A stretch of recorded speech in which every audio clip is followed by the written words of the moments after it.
Hello, everybody. This is You're Doing Great, Mom, and I'm Dr. Marianne Shiozawa, and this is episode 32. Today, my guest is Chantal Challenger. I interviewed her brother, Brendan Waddington, in episode 27, and because Chantal has an interesting story of her own, he thought she'd be a great person to have on my podcast. And he was right. Chantal's story is so cool, and I definitely have some envy about her life, even though she explains that it's not all as glamorous as one would think. Chantal is an Australian, and she and her husband and 2 children live in Jakarta, Indonesia. I wanted her to be on my podcast because she's a mother, and she's also an expat. On this episode, she talks about how she met her husband in the hospitality business and they made the choice to live and work in different countries. Now, living in Jakarta, she's making it work as best as she can, raising her family in a totally different culture. Her story was very interesting to me because my parents started off as expats, moving from Japan to France, where I was born, and then making their move to New York back in 1974. My parents thought it would be a temporary move, but it turns out they ended up staying in America, raising their 4 kids.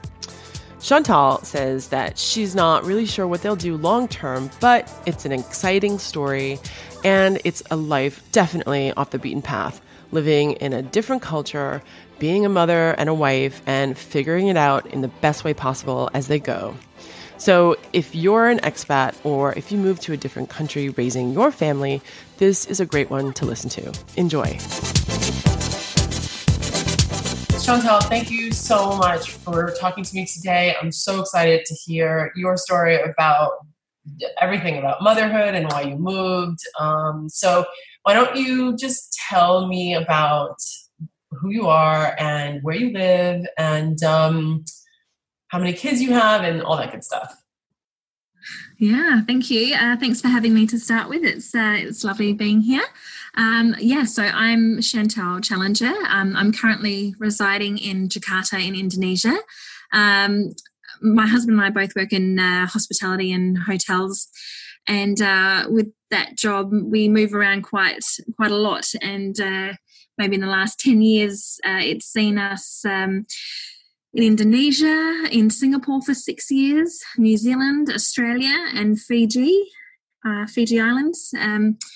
Working as a general manager for my husband in the respective locations within the hotels. And then for me, I come from a hotel background also, but I kind of fit into all sorts of categories. I do a little bit of everything, and I just kind of fit into a role wherever I go. So we have 2 children. I have a 4.5-year-old daughter. Her name's Sienna, and I have a son, Ollie. He is almost 3. He'll be 3 in November. So we had children in Singapore, and they were born there, and we've since just moved to Jakarta as of April.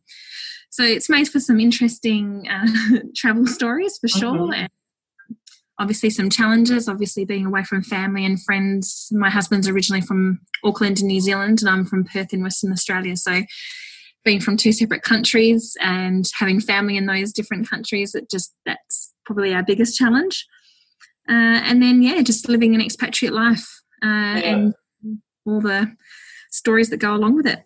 Mm-hmm. Mm-hmm. It sounds so, I know, when I can imagine within your own day-to-day lives, you're just like everybody else with just working and being a parent and everything, but it just sounds so exotic, you have this, it sounds like a nomadic type of lifestyle, but still very fulfilling and adventurous. And so not many people, I don't really know that many people who do that, although people who I meet who they look at me and they're like, oh my God, because I'm from New York, and then I moved to Paris to live there for a little bit, and now I'm in London. But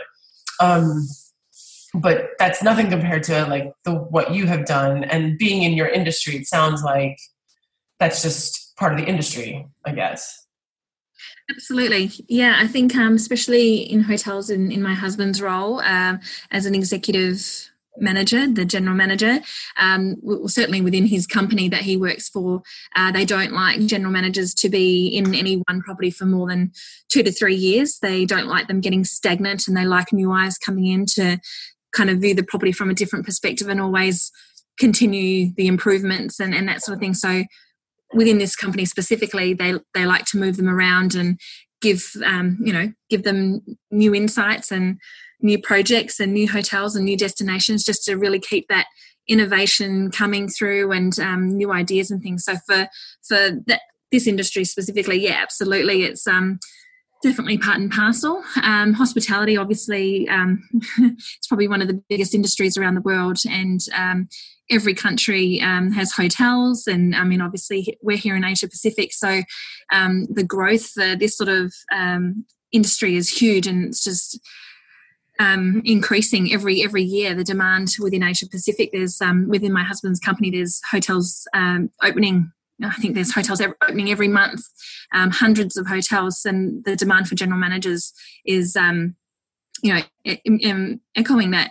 So for us, there's so many opportunities, and we want to continue doing what we're doing for at least another 10 years because it's such a great opportunity to travel. And you mentioned the word nomadic, and I always saw myself as being one of those people that travel and explore and meet new cultures and interact with them, and really I'm passionate about that in life. I don't think any person should stay where they are. I think there's so much of the world to see. So for us to be in this position and have the opportunity to meet all these people and experience the different cultures, this could have asked for a better place to be. The fact that we can have family doing this as well, and we get to be with our loved one to a certain extent, it's I feel like we're very blessed to be given this opportunity. Yeah, and it's I can imagine it's got to take a certain type of person who can just transition quite easily, because you said that the hotel or the company wants to kind of move especially the general managers around. So it's like knowing that once you get to a place, knowing that you're going to be there for maybe 5 years and then you're going to move. It's got to be a little uncomfortable for some people, but it seems that like that's just the life that you guys have chosen, and that's what you really love to do.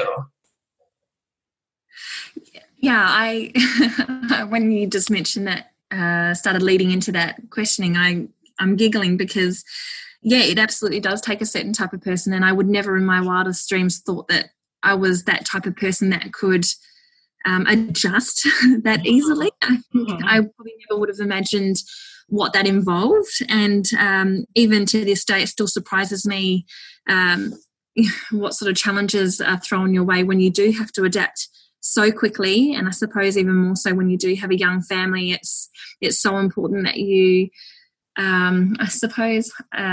just make it as easy and stress-free as possible for them, so that they adapt, because they'll lean on you to see how you are handling the situation. And if you're showing any weakness or, if you're scared or nervous or anxious or anyway, and it really affects the children. And for me, I was told in some form of counselling, if you will, that making this transition into Jakarta from Singapore, that, I mean, I wasn't looking forward with it. I'll be completely honest with you. It was really? No, I wasn't. We had initially said no a couple of years back when this opportunity presented itself, a different hotel but same city, and we said no. We flew here, experienced it, and I said no because we just didn't like what the city presented to us at the time. And then the opportunities just obviously come up again, and we were going down the same path, just a different property. And this time we had the kids. So for me, I was just like, no, we're not doing it. But the opportunity for my husband was slightly different. It's a different hotel. We're 6 years down the track now. 5 years down the track now. So it's a different proposition. And I was told that, you really have to give this a go, be positive about it. And you need to be positive for your children, because they will look at you and see how you handle the situation. So be positive and just go into it with, everything you can to make it a good start, a positive start. So that's what I did. And, to be honest, it's been a lot easier than I thought it would be. There's obviously a language barrier here. They speak Bahasa. I only speak English. Yes, lots of little different challenges. So for as far as the transition, it's definitely not easy. Every destination we move to, it's difficult. Cultural changes and destination. I mean, we're so far away from family when we were in Fiji. Now we're very close. Just obviously economic influences and geographical as well. Like there's so many different influences that make a change. So you guys met in you said in Australia or in Auckland first? Yes, in Australia, in Perth, in Western Australia. Yeah, and you were already both working in the hospitality industry. That's right. My husband felt that at the time he wanted to get out of the hospitality industry. He was he had it in his head that he'd had enough, and he wanted to get into the mining industry. So a family member said to him, the best place to get into mining is in Perth, in Western Australia. So he pretty much sold everything he owned and moved to Perth and stayed in a hotel that I was currently working at. And he thought just while he's looking for a mining job, he'll just dabble in a little bit of concierge work with no responsibility or anything like that, just until he can find his mining job and go from there. But it didn't quite work out that way. Oh, cool. And so you guys then were together, and then where did you go from there? You went to... So from there, the human resources team, they got wind that my husband was actually in the hotel, and they had quite a... They knew about his history back in New Zealand, how far he'd worked his way through the ranks in hotels, and they actually needed someone with his expertise for some project work further up north of Western Australia to a place called Kununurra. And so they asked him if he would be interested in the project work, and he was like, "Look, I'm not built for mining." He'd already broken his ribs in the first week, and he was on yard duties, and he was like, "This is what I had planned," and so he jumped at the opportunity to do the project work in the hotels up there, and so we kind of went our separate ways. I stayed in the hotel in Perth, and he moved up to Kununurra. And I think we just probably grew closer. The fact that he was away, we had feelings for each other that we probably didn't see at the time. He asked me to move up there to be with him. So I did. So I actually got a transfer. It was within the same hotel companies, and got a transfer. And I suppose that's where our travel and our expatriate nomadic lifestyle began. Mm-hmm. And then what? And then from there, you went to Singapore, you said, or what was first? So from Kununurra, we went to Fiji. Oh, right, that's right. Okay. Fiji Islands. We were there for 4.5 years, and that was, I think, a huge wake-up call. I think for us, we had planned to go there for 2 years. It was a contract for my husband to be a general manager, or hotel manager, I think, at the time. And for me, we didn't really know what I was going to do, so I was just going to kind of wing it and go and see what comes up. You always have a kind of plan, like, I'll work in a hotel and, I'll do whatever support role. And the reason that we got sent to Fiji was for a specific project out at one of the islands. And in the 4.5 years that we were in Fiji, that project never eventuated. Oh, God. So they put us into different roles, different hotels, all still doing similar role to what my husband had signed up to. But that one project out on the island never kicked off. So for us, it was this mythical creature that we never got to see, and it really influenced the reason we left in the end. But 4.5 years, I mean, only planning to be there for 2. I don't know. It happens all of a sudden. 1 year goes, and then 2 years, and before you know it, you've just experienced 4 years of your life. And honestly, I in an expatriate role, I just do not understand how time goes so quickly. I mean, we spent 6 years in Singapore, and the same situation. I swear it would have only been 2 years, but it just went so quickly. And 6 years later, 2 children, and yeah, it's crazy. Wow. Yeah, that sounds, I mean, you're right. 2 years just goes like in a snap. So that doesn't surprise me. But that's kind of crazy that like that mythical creature kind of thing just actually never came to real life. That must have been frustrating.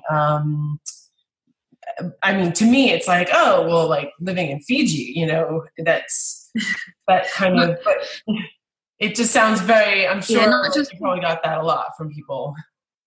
absolutely. I think my best friend, I still hear her voice in my ears just going, oh, but you live the life of luxury. Like you don't work, you're in the tropical islands, you're in paradise. Like anybody would kill to be in that situation. But I think if I'm being blunt, it was probably the most depressing time of my life in the first couple of years.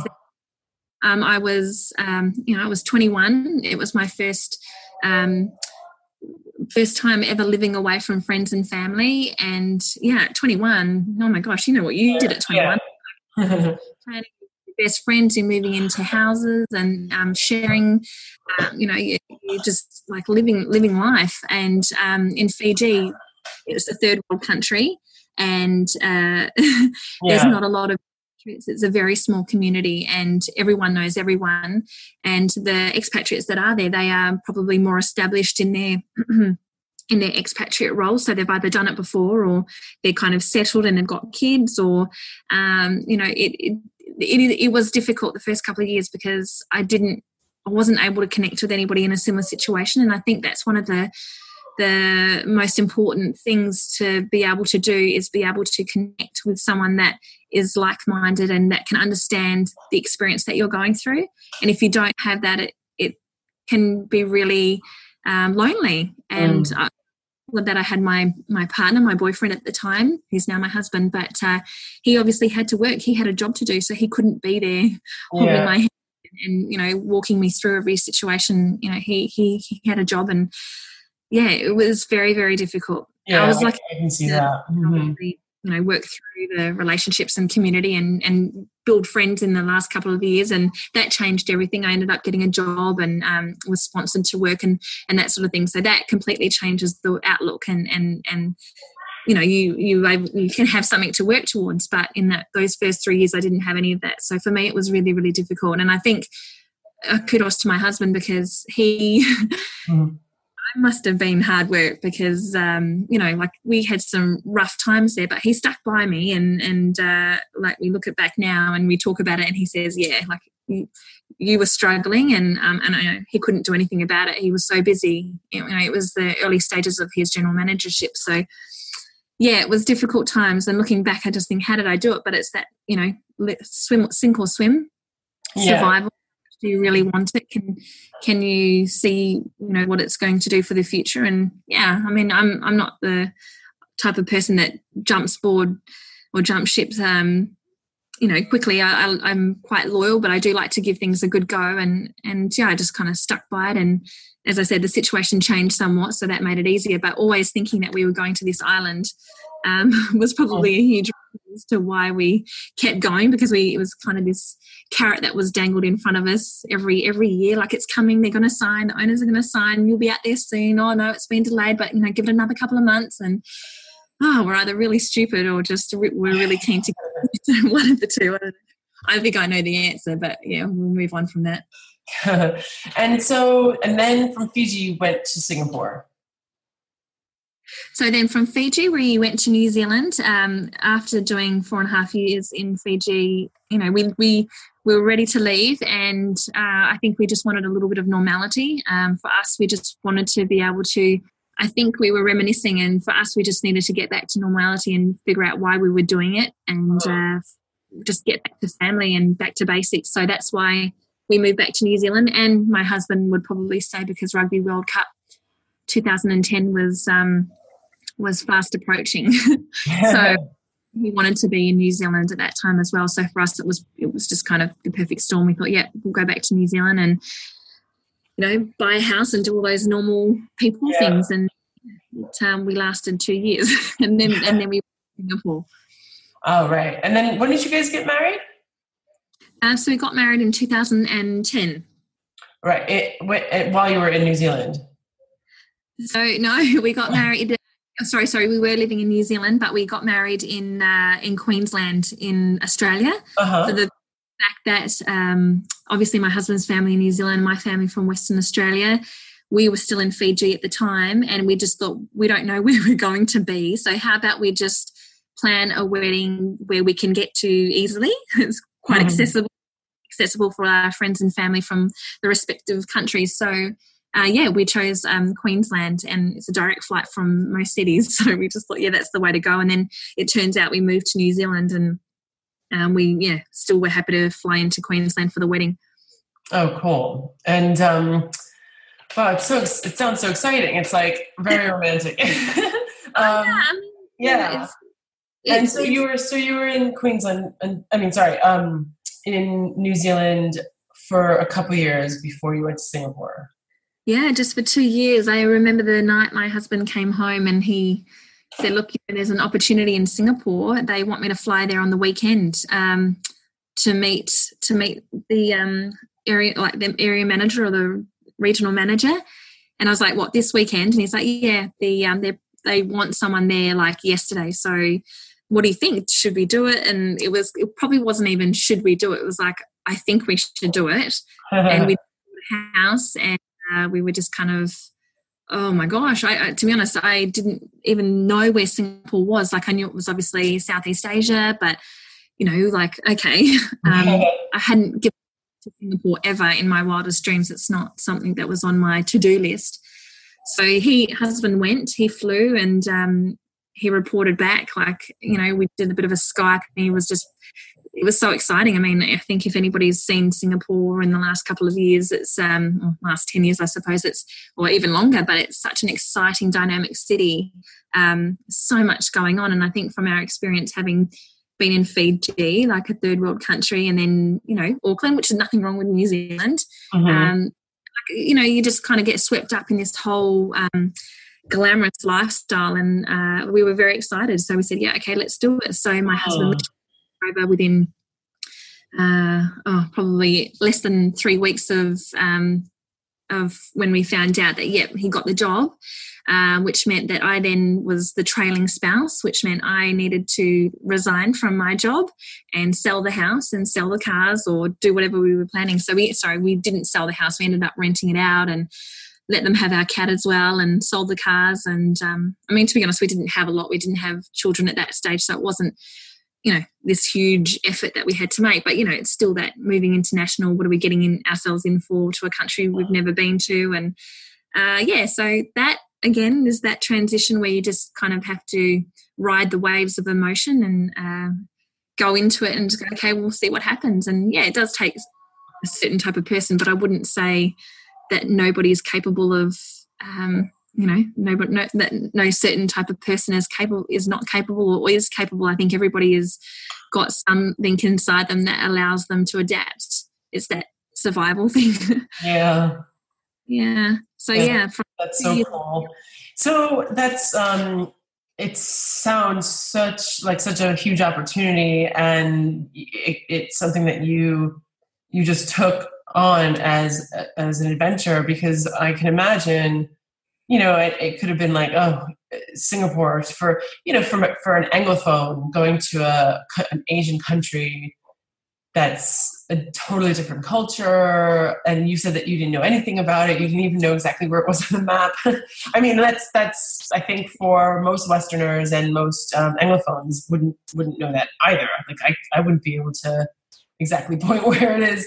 But so what really intrigues me is when you decided to have children. Giving birth is, as you know, it's a very special time. And I mean, I can't imagine, being in a completely different culture and then getting pregnant, and then you had to get into the health system there, which I have no idea what it's like for Singapore. And then, what is the birth culture? What? So it's just fascinating to me. From my experience, I didn't have such a huge difference when I moved from New York to Paris. I had my first 2 kids in New York, and then I got pregnant in Paris with my 3rd child. And just from the difference between the US and France, or US and Europe, it's very, very different in terms of the healthcare system. And so, I got to experience differences in culture in that sense, and it was really irritating to me. So what was it like for you? And this is the part that really intrigues me. Yeah, I think, from the get-go, we always wanted children, and it was, my husband's 9 years older than I. So he's like a big child himself, and he loves children. And so it was never a question of if, it was more of when. And so I think we were getting to that age, and it just happened to be in Singapore. But the thing that made us really go, okay, now's the time we need to start, was my father-in-law passed away. And it was very, very sudden and quite a bit of a shock. And I think we kind of asked out, and I think flew back to New Zealand, and I was had to go to the chemist to renew my prescription. And I think my husband just looked at me and he said, "What's the point? Like, why are we holding off? Why don't we just see what happens?" And that was the week that my father-in-law passed away. And I suppose, I think I expected it to some extent, but at the same time, you have to ask, well, actually, why are we waiting? No time's ever the perfect time, and we could be doing this for God knows how much longer. So absolutely. So I didn't renew my prescription. We went back to Singapore, and you do what you do. And a year to that week, I fell pregnant with my daughter. And then things got real. It was like, oh crap, well, we were fully insured through our expatriate package. So maternity was actually included in that. Obviously, with the age, it's recommended that when we sign our contracts, if there's a family situation at our age, that they always include maternity to a certain cap. But I think culturally, I had no idea what to expect. Again, I wasn't familiar with Singapore from that perspective. So I started looking back home. I had started planning to fly back to Perth every couple of months to have the baby. And it wasn't until my mum's neighbour said she was a receptionist. That's probably belittling her, but I can't remember her actual title. But she worked for quite a well-respected gynecologist in Perth, and she was my mum's neighbour. And she said, "Why are you looking in Perth? You've got the best medical facilities in Singapore than anywhere else in the world, the best doctors. You will get the best service. Just don't be stupid. You stay in Singapore and have the baby." And so I thought, that's interesting. So then I did more research back in Singapore, and sure enough, the doctor that I eventually chose was head of gynecology for Singapore, but he had studied in the UK and had all these amazing accolades to his name, and very, very well respected within the birthing industry, the medical industry. And I couldn't have, if this was in Australia or New Zealand, there's no way we could have afforded that through private insurance. But given our package in Singapore, we were very blessed to be able to have that option. So, to be able to have that as an option was amazing. So I didn't worry after we made that decision. But then came other cultural differences that, Singapore, the women there choose by choice, they choose a cesarean, and they have auspicious dates that are connected to the cesarean. So for them, it's very much a cultural process. I wanted to do things naturally. I just thought, I haven't experienced it before. I feel like I've got everything going for me. There's no reason why. So we'll give it a go naturally and just obviously have that as a backup. And I was lucky enough where things did go okay, except obviously to have a bit of epidural in there.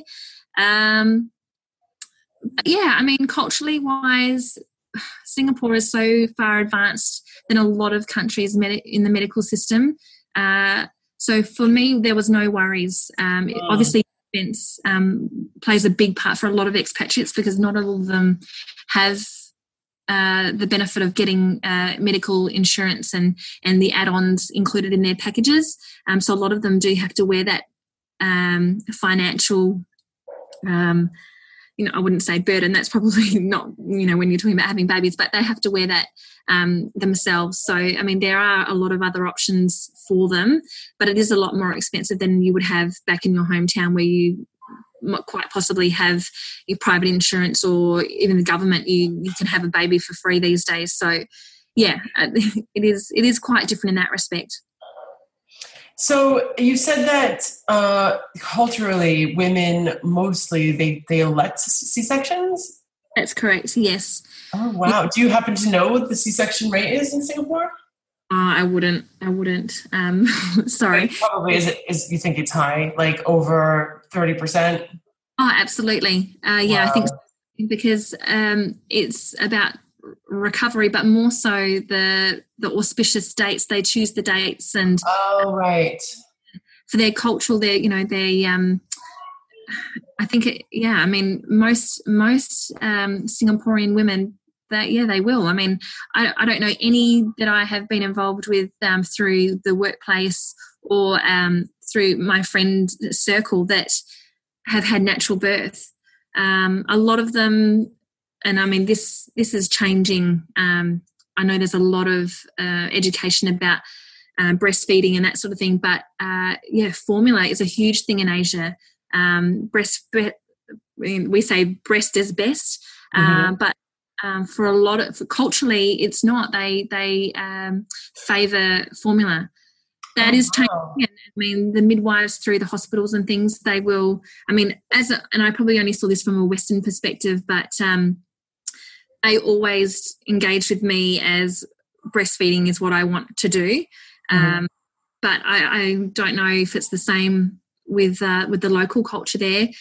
And again, from my experiences, formula, most women are having C-sections and the formula. So it's, when I was breastfeeding, I had so many women just look at me and go, "How can you do that?" And it was just my God. I mean, wow. I'm built for it. Like, I have the milk supply. I'm okay. I can do that. But I mean, everybody has their own reasons, and I think it doesn't really matter which way you go. I think as long as the baby's happy and healthy, then you're winning. But it's a very different dynamic when you're in a different community there. Like, you become so much more aware of what you're doing compared to other people around you. And it's interesting. That is, I had no idea. I guess because Singapore has been advancing so much in the last 10 years, but I wonder when that started shifting in terms of becoming so medicalized. And so, I mean, I can understand, well, I don't really agree with it, but I can see and understand that the culture influences what is practiced over there. So elective C-section, that definitely, I can see why they have elective C-section. It's not really a medical reason. It's more of a cultural reason or religious reason. But I wonder why they would do formula. What's the reason behind that?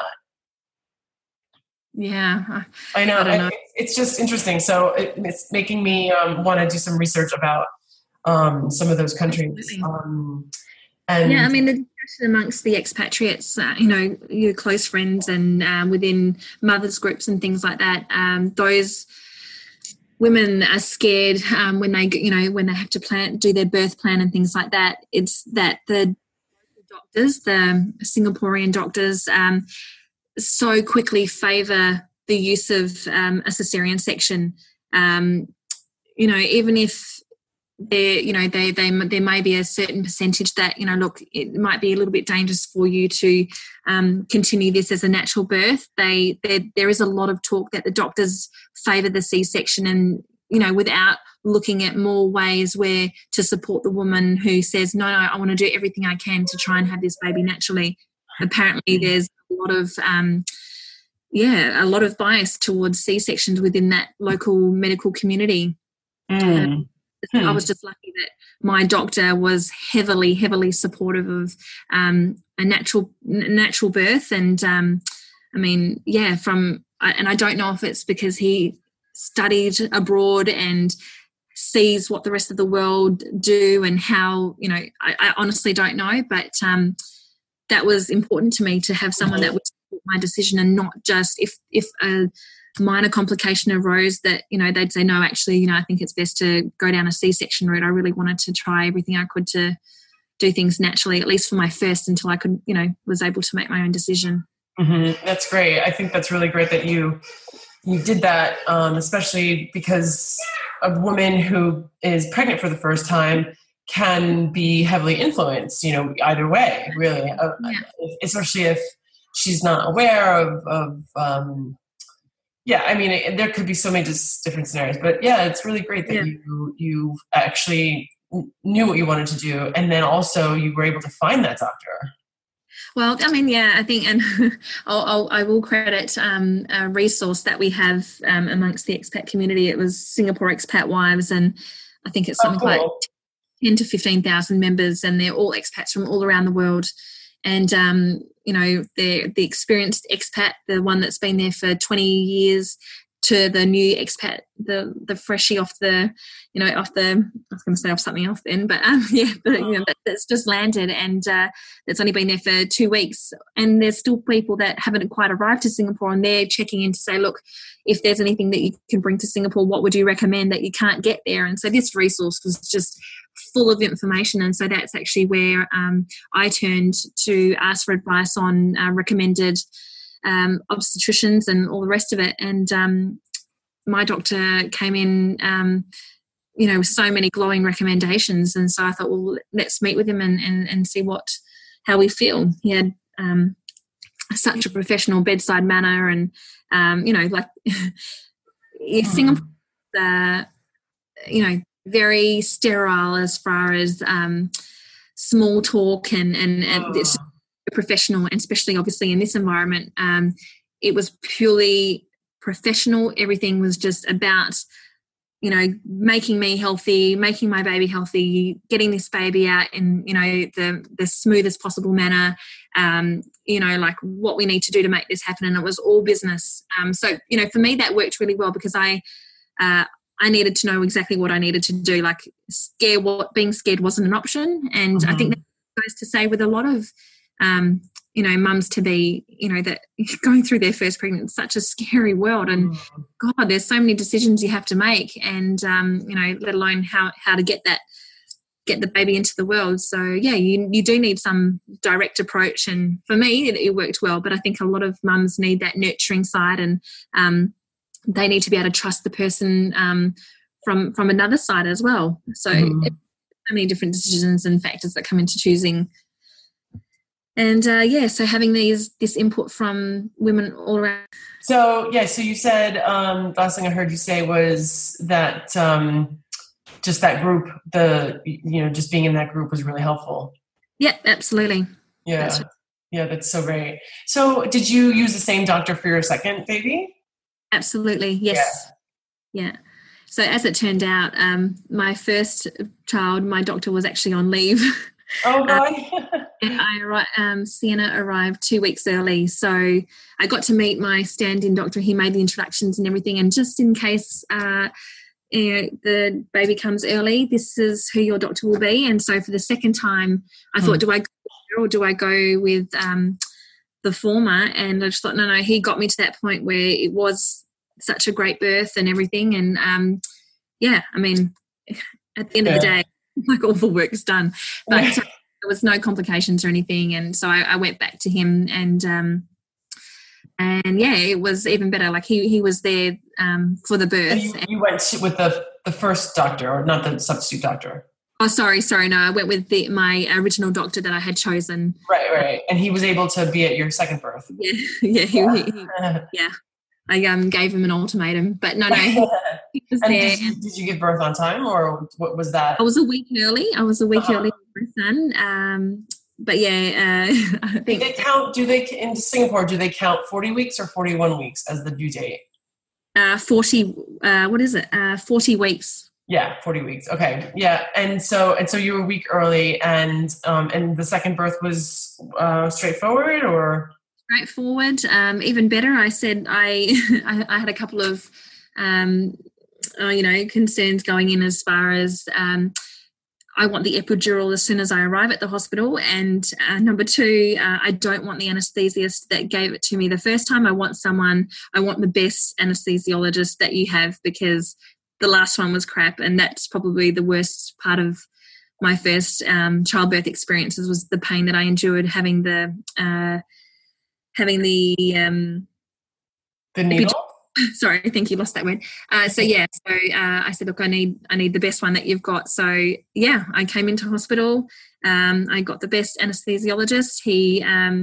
I didn't even feel the needle go in, and then it was sweet dreams until Ollie was about to come. And I just followed the direction and breathed when I needed to, and then Ollie appeared, and yeah, it was a wonderful experience. I think for me, I just make sure that I enjoyed it, because I knew that I wasn't going to have any more. We were quite happy to have two, and after my firstborn, Sienna, she's hard work.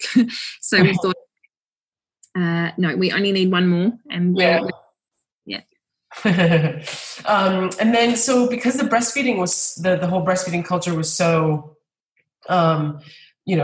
formula centric. Did you feel it? Because did you breastfeed? Yeah, I breastfed. With my daughter, I breastfed as long as I could, and then I fell pregnant with my son. So with sensitivity that comes with falling pregnant, I was just like, no more breastfeeding. I have to stop. Right. And she was fine. I transitioned her straight to cow's milk.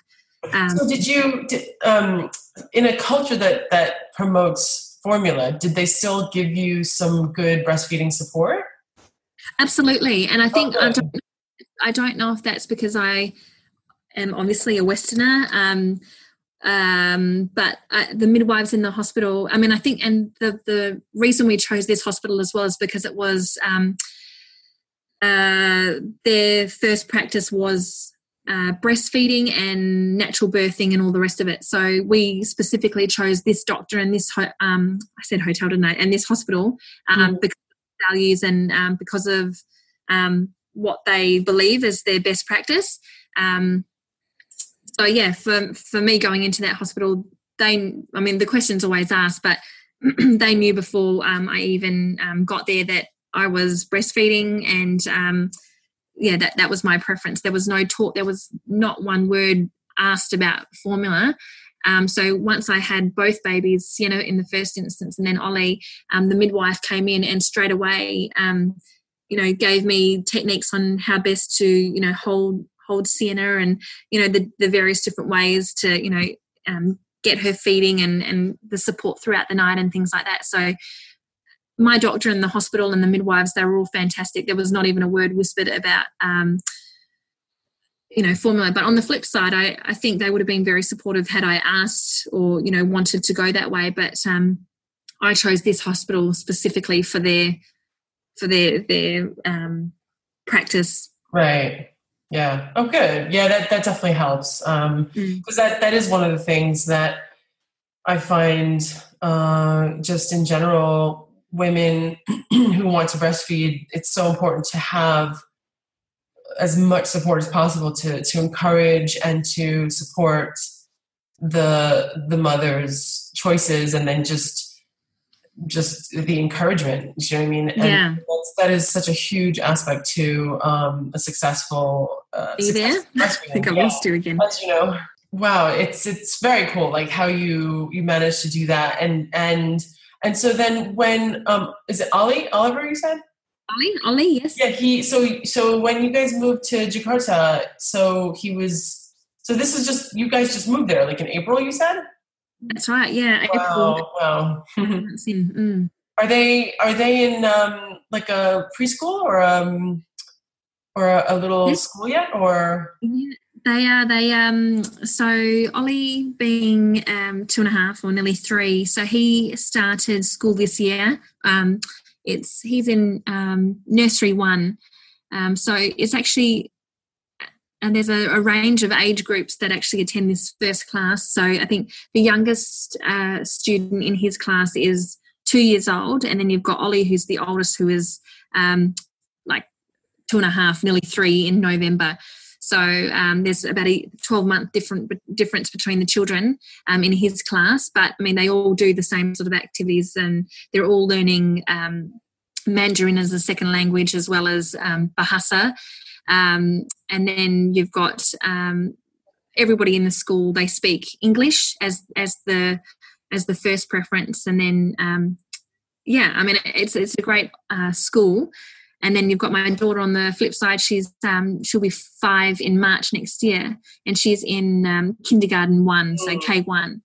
And the range of kids in her class, they're all a similar age. There's only about 6 months age difference between I think there's like 12 kids in the class. And then Ollie. Oh, wow, that's great.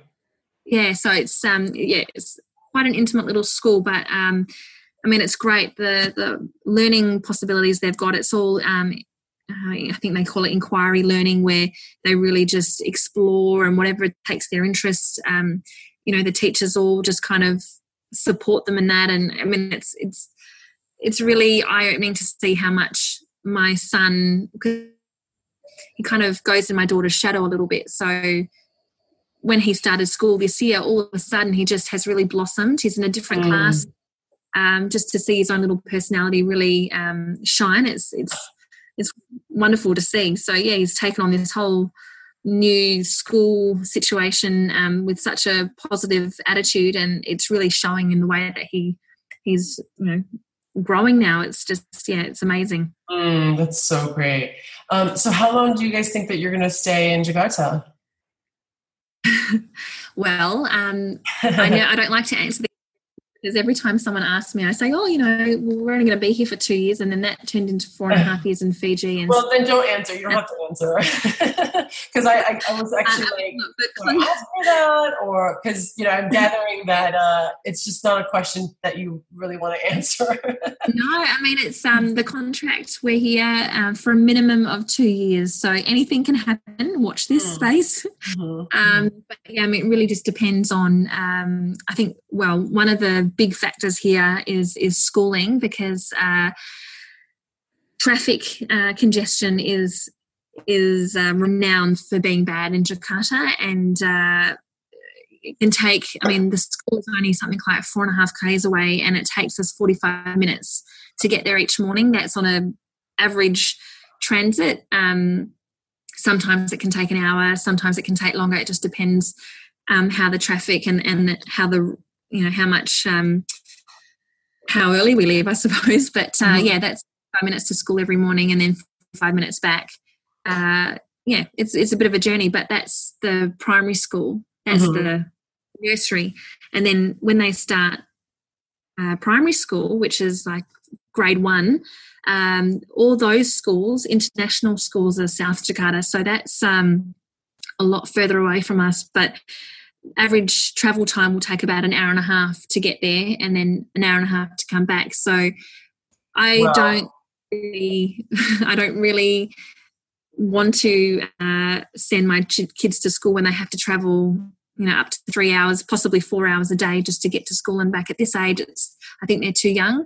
That will make a huge difference as to whether we stay longer.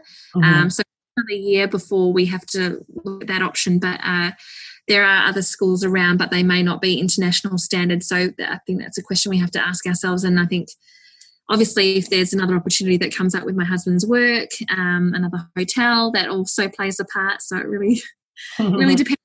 Minimum 2 years. So where are you? I'm looking at the map of Jakarta right now.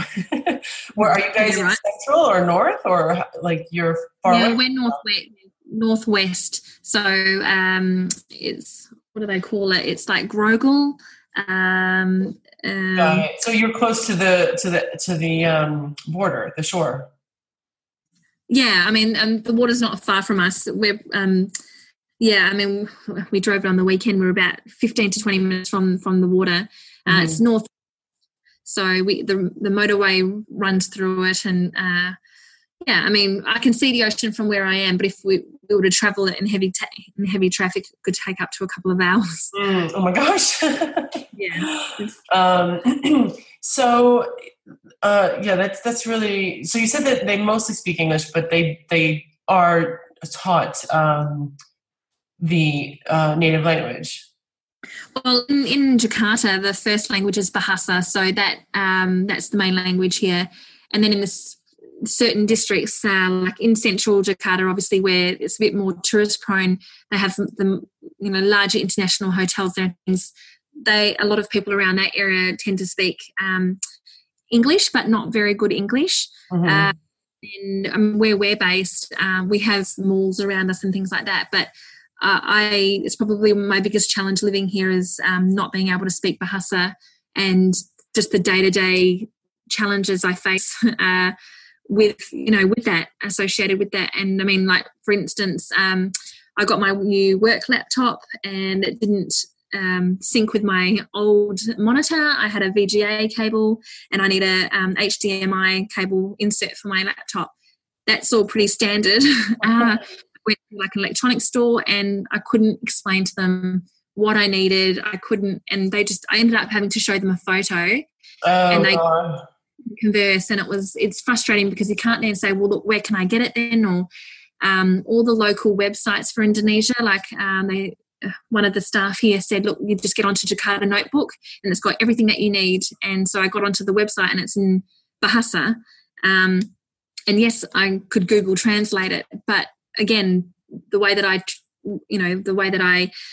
type English wasn't legible for the website to read, so that didn't work. So in the end, I got the staff to, I sent the photo to the staff and said, can you get this for me? We're in a hotel, so they were able to speak English, and they were able to get it in like 3 seconds. And I was just like, what am I doing wrong? And it's just like if they don't understand the first word that you're using, you try a different word, and it's just language issues. But I would never have thought that you'd come across this in Asia and somewhere that is so close to, like Australia or Right. Singapore as well. Singapore is so multicultural. I mean, English is one of the main languages in Singapore because it's so multicultural. Yes, there's Mandarin spoken, but because of that mix of cultures, they all revert to English unless it's in a So it's I mean, Bali, if you know anything of Bali, which is probably what Indonesia is known for, the city that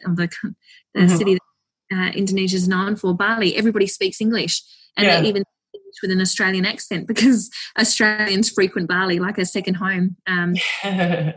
That's true. I know a couple of Australians that live there. So I think from that perspective, I just thought coming to Jakarta, no worries. Like they speak, but no, it's completely the opposite. So now I'm, having Isn't Jakarta the city of the Asian Games? It's the capital of Indonesia, isn't it? Oh, sorry, capital of Indonesia. Yes. Yeah. So it's like. Yeah, I mean, a lot of the younger, a lot of the youth, the young generation, they do speak English, and it just depends which store you go into and who you get. But majority of and where you are, like tourist zones, yes, absolutely, all the shops will have English speaking attendants, and hotels, absolutely, everybody in the hotels speak English also. But if you come just a little bit out of town, which is where we are. And actually where we are is known for the Chinese culture, a lot of Chinese shops and things like that. But again, the locals here only speak Bahasa. Or if they don't speak English, they'll call over one of their colleagues and then they might be able to decipher a little bit of what you're saying in English. So now I just have Google Translate on my phone and I show it to them and they're like, oh yes, yeah. Yeah. What are the people like there? Are they? I mean, okay, so like in terms of the difference between, because what kind of it's considered? It's a Southeast Asian culture. Like, what's the difference between? Well, I mean, you were way out in Fiji, but it's not like, it's not a third world country, but it's definitely not as developed as Singapore or Perth or Auckland. Yeah. So it's got to be really different too, because it's a completely different country. Yeah, that's right. I mean, it is. It's not a third world country. I mean, there's amazing restaurants here, and there's a lot of international businesses here. But they say it's like 20 years behind Singapore. Just the infrastructure here is, it's a joke. And then that's half the reason why there's so many issues with traffic. The country is lucky enough to be able to host the Asian Games, which is currently taking place at the moment. And so the government has done this huge overhaul with the city and really tried to clean up the streets and, build the new stadiums and that sort of thing. But you've got to ask yourself how long is that going to last? Because when you look at all the other neighborhoods and the housing and it's just, it's bad. Like it is, there is a lot of poverty here, and there are wealthy areas, but it's a very far way behind the likes of Singapore and Australia. Wi-Fi is a simple thing, but there's blackouts every now and then. But the people themselves, this is all they know. A lot of them don't have passports; they don't travel. So, in that respect, they're doing quite well. But the people are lovely. Indonesians are just some of the friendliest people in the world. So kind. They're appreciative that you're in their country. Very, very faith-driven, I suppose. Majority of the population here is Muslim. Okay. And then there's a small minority that are Christian. They seem to, most people might know of some of the issues that have happened just in the last couple of months, but generally speaking, they mingle, they work together and there's no issues. But just previously there have been bombings in Surabaya. That was maybe 3 months ago now. There's a lot of issues that this country is still facing with regards to religion and obviously with regards to economic growth and things like that. But it's huge. It's something like 25 million people, and they're all in this city that they call Jakarta, and the infrastructure, the roads, and it's just, there's a lot of work to be done. So there's 25 million people in the whole of Indonesia. So in Jakarta? In just Jakarta? Really? In just Jakarta, yeah. I should Google it. Yeah. So is it, wow, that's very, I guess, wow, that's actually a lot. It seems like a lot. It is. We had 5.5 million just in Singapore. It has changed in the last 6 years and gone up, probably 6.5 or now, but I'm just... Yeah, it's so fascinating. I think it just, the life that you and your husband, your family lives is so, that might be in the whole of Indonesia. Oh, right. I don't know. I have no idea. Anybody can Google it, but I'm not the cultural expert of the world. My husband is much more into that kind of thing. Like you pick a country, any country, like you literally just blindfold yourself and just point to the map, and he'll be able to tell you, the currency and the political issues and the religion. And I don't know. It's just one of those things, like some people are just like that, Yeah. But I'm also American, because sounds like a lot, doesn't it? It could be, maybe that's all of Indonesia, but Jakarta, I think if we Google it, it's something, it might be maybe like 10 or 12 million or something, because 25 million seems like a lot. So maybe I'm getting my wires crossed, and that would be Indonesia. I'd say maybe 12 million or something for Jakarta. Maybe doubled. Yeah, it's so interesting how much you have research, or did you do a lot of research before you moved there, or have you just been kind of like just soaking it all in as and when it comes, or both? The only research I did was for the family. I think just what it would take to settle in and where the schools are and that sort of thing. I think, we live it's a little bit different in the situation that we're in because we live in a hotel and it's just a whole package. So we didn't have to find a home. It's a little bit easier, so we don't have to bring furniture. There's no shipping. I mean, we did have shipping because we have kids and they have toys.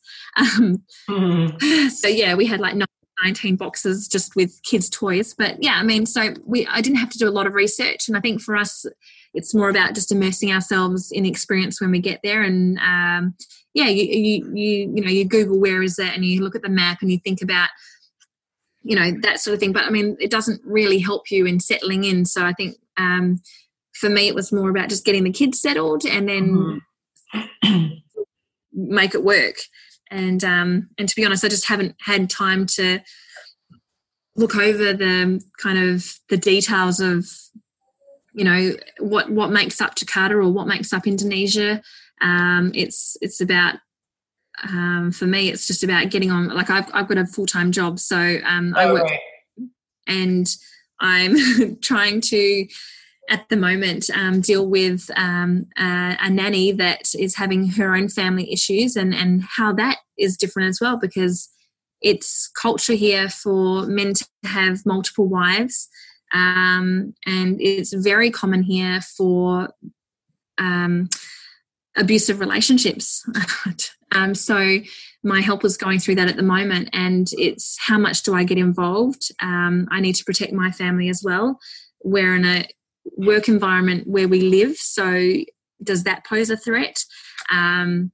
So for me, the last couple of weeks have been a little bit of a bit of an education, I suppose, and how to deal about that. So I've been working as well as doing the school runs, as well as looking after the kids when they get home from school, as well as trying to fulfill my work commitment as well. That is a huge challenge in its own. We don't have the support of family, and we don't even have the support of friends here, because I haven't had a chance to go and build that friendship base. We can't go and network right now. It's just time is spent on the kids and just doing that. Yeah, that's huge. That's a huge part of it. I think it's a testament to your strength as well, you and your husband, because each time you settle into a new place, you don't know anybody at all. So you might be given some contacts, but in terms of like personal social enjoyment, you have to kind of start over. And then I can can be an unstable feeling, I imagine. Yeah, I think you do learn to become a little bit of a hobbit. Just you do enjoy your own space a little bit more, because what's the point in going out and meeting people if you're only going to be here a couple of years? But I mean, yes, you could look at it in that respect. Unfortunately, I'm in a position at the moment where I just don't have the time. But before we moved here, my husband and I did say that whatever we do, we have to go and join the local business chamber. We have to go to networking, because that is the only way we're going to meet people.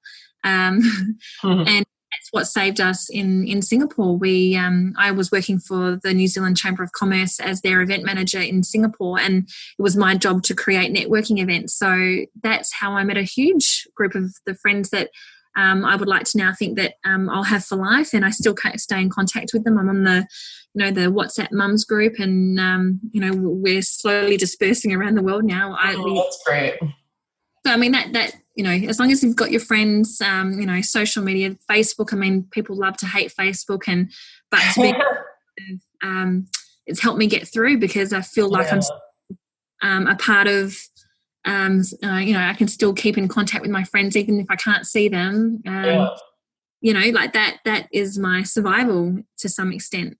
Yeah, that's great. That's really, really good. And it's got to be interesting when you do meet people or expats they share, you can really relate to each other because you share this lifestyle and you can understand how, just like settling kind of like, especially if they have children. So, yeah, absolutely. It really, I mean, you think that, each story must be quite similar because we're all expat, but it's refreshing to hear other expatriate stories because you've been through the same thing. Like, as you said, they've experienced exactly what you've experienced. They've adapted and they can either give you advice and or it's just that common ground, and it really does help. And I think being an expat kind of does something to you because it puts you in a position where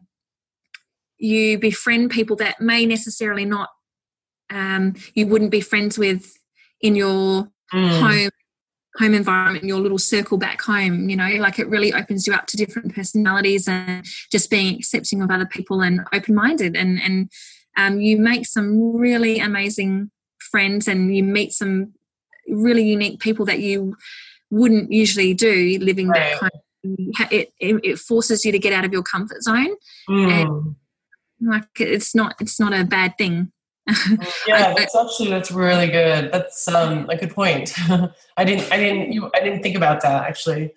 But so like that leads me to this question. What would you say to someone who was much younger? Like, if you were to tell your 21-year-old self, what could you give someone, some kind of good advice if they wanted to have this kind of opportunity, or they were, I don't know, just something like that you would say? Well, oh gosh, probably what I would say now would not be what I would have said when we first made our first expatriate move, but I suppose now it would be just do it, because what have you got to lose? You've got so many things to gain, just life experience and travel and just meeting different people and experiencing the different cultures and seeing this vast globe. What possibly what bad could come out of that? Yes, you'll be away from friends and family, but there's so many flights now and they're getting cheaper by the minute. Like, there's just nothing should stand in your way. Like, there should be no excuses. So just absolutely do it and try it. And it doesn't work out, then you can always go back to your old life or go back to your old job, or but you will regret it. And I think looking back, I mean, I'm so glad that we did. We've done the moves that we have, and now my husband and I are in a position where we're saying, no, we want to do this for another 10 years because it just opens up so many doors. I would never have thought that I'd be doing the job that I'm doing and working with the people that I'm working. My head office is in London, but I get the opportunity to travel all around the world, which I would never have got the opportunity to do back in Perth, because it's just a different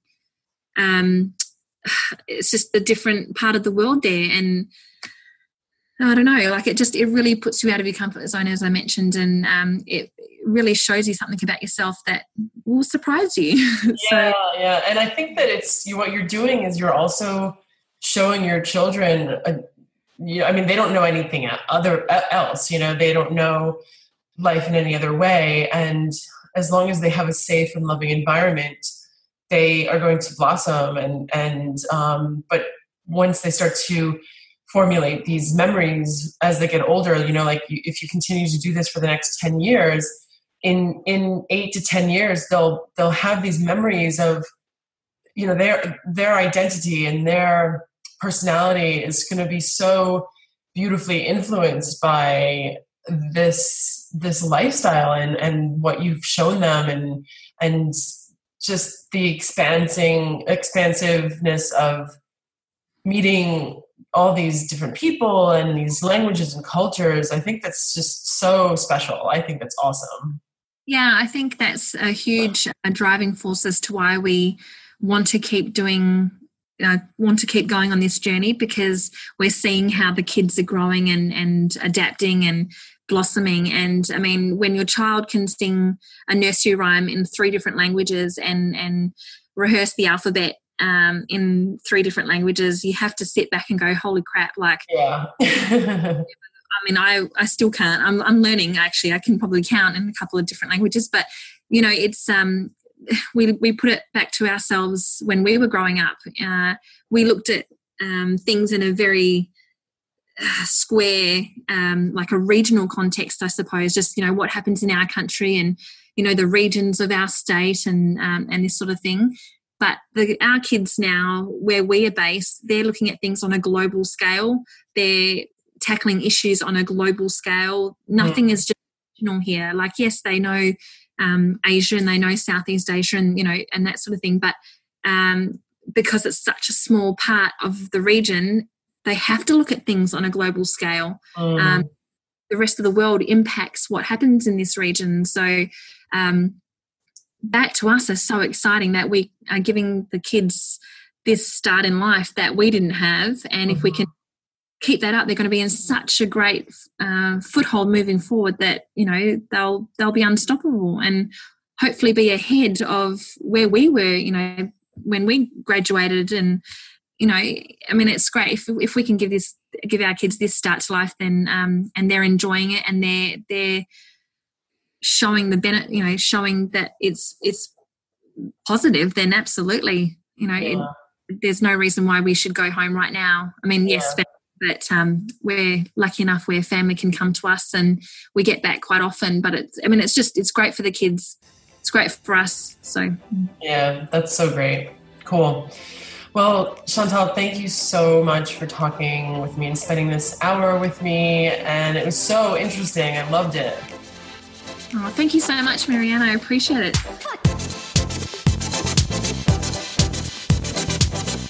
Now I really want to go out to Indonesia. It sounds amazing.